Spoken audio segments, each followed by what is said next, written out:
Hey everybody, this is Praxis, and today is one of those days where I've been working the entire day, but all I have to show for it is a few little pencil marks here and there on the wall. It was a lot of measuring and scribing little lines. I've been working on getting the window areas kind of prepared for the windows to go in. There are 4 windows across here, 3 large ones and 1 smaller one in that bay behind you. There's a window in this area here, and there's a corresponding window in this area here. I also cut, well, you can see all these stacks of these boards. These are all the boards that correspond to the side. So every window has 2 of these boards. So these are the boards for the long windows. These are boards for the shorter windows.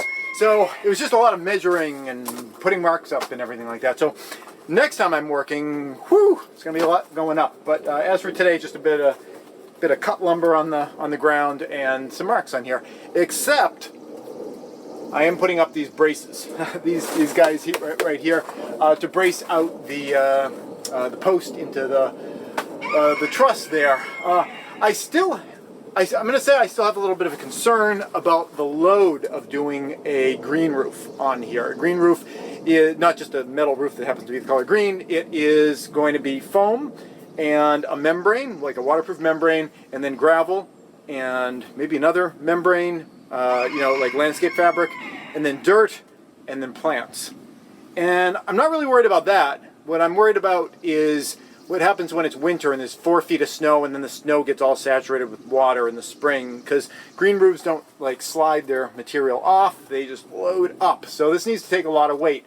And I'm not a big math and engineering guy. I just kind of look at things and see whether they look like they're good to go.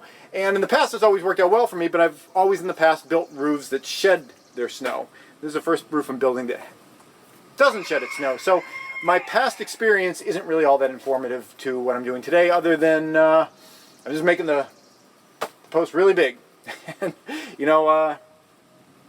there's not humans in here, there's chickens in here. I mean, once we really load it up, you'll start to get a sense whether it's groaning and creaking and everything. I was a little nervous also about my wood shed, because that has an enormous amount of weight in it, and I just filled that thing up for this year with a bunch of wet wood. Didn't even creak or everything or anything like that. So yeah, fingers crossed. Seems like the artistic side of me kind of innately knows what it's doing, but I still I'm still get concerned about it because I'm a warrior. That's why I'm a prepper.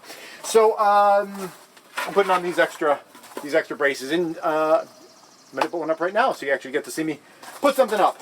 There's only 3 of these just for the middle posts, because the side walls, they're going to have boards that are going across, and those boards will act as bracing. It's 1-inch board. So I already put a couple of 7-inch legs on the outside, and I'm just going to put this in place. I got the marks right here, like I mentioned. Yeah. So if I can just get it to line up with my marks, I can drive these guys through. Okay, hold that there.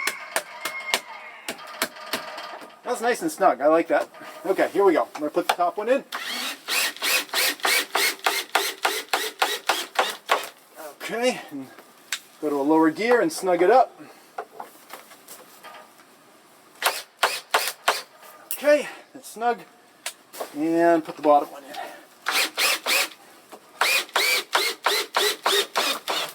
And lower gear to snug it up. Alright.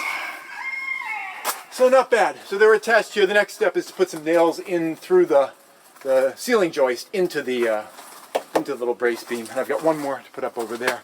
So I'm going to finish that up today, and those will be the only real boards that I attach to the structure today. But like I said, next time I'm in here, everything's measured, everything's cut, everything's ready to go.